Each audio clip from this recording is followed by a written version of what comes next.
فعودة ريهام سعيد لا هو ادم خدوا قرار وخلاص وظبطوا ثورة الناس ساعتها ان هو ما ينفعش ان هي تطلع تاني. اظن الراجل بيتمسك من كلمته، يعني لو قناة المفروض ان هي يتمسكوا من كلمتهم. هو انا مش هترجع لسبب معين، خليهم على موقفهم بقى المفروض يعني. غير كده يبقى استحمل بقى الثوره اللي هتطلع تاني، او الناس هتقاطع القناه زي ما كانوا قايلين ساعه الموقف اللي هو بتاع التحرش بتاع البنت.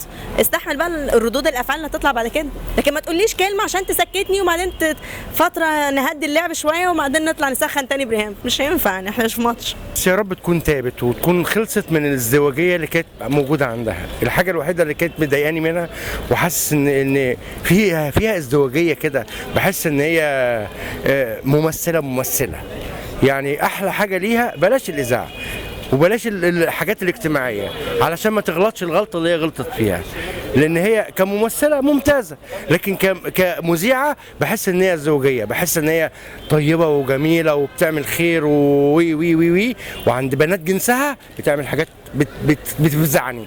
يا ريهام سعيد كويسه، من احنا من الناجحين وهي كويسه يعني وربنا معاها وكتر من امثال. عايزاها ترجع تاني، بتعمل خير للناس كتير، ترجع بتعمل خير للناس كتير وبتعمل كل حاجه كويسه وكل الناس بتحبها، وهي حرام يعني كويسه مع الناس كلها، الغريب والغريب، بتعمل كل حاجه حلوه. الف الف الف مبروك لريهام سعيد.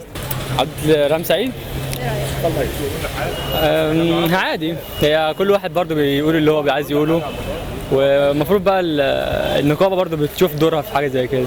هي قدمت حاجات كويسه جدا يعني، كانت ايام الثوره برضو وقفت في حاجات كتير مع الجيش، دفعت في حاجات كتير قوي يعني. انا شايفاها كويسه، المفروض ما تشتغلش. يعني هي غلطت بس معلش يعني، كل انسان بيغلط، وهي كانت بتعمل وجهه نظر، وبعدين احنا ما شفناش الحقيقه، ما عرفناش ان هي فعلا خدت التليفون او ما خدتش التليفون.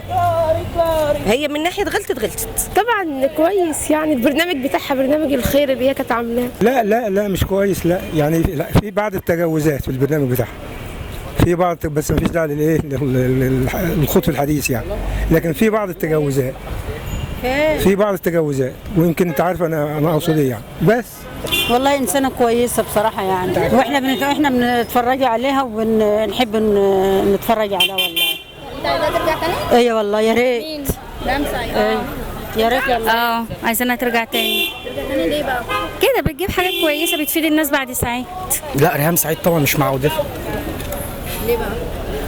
يعني بحس ان هي اوفر شويه، يعني بحس ان هي بتجيب حاجات دجل وشعوذه وحاجات زي كده، ما بعترفش انا بالكلام ده. كنت بشوفه زمان بس بطلت من بعد ما اتسجنت. بطلت اشوف. ترجع تاني للبرنامج ولا بترجع؟ لا انا معاها انها ترجع، انا كنت بحبها اما كانت موجوده وبتاع. اقول لها الف مبروك والحمد لله على سلامتك، انت وحشتينا كتير. وهي لا هي ممتازه بصراحه يعني. وكويس ان هي رجعت تاني تعمل خير لناس كتير.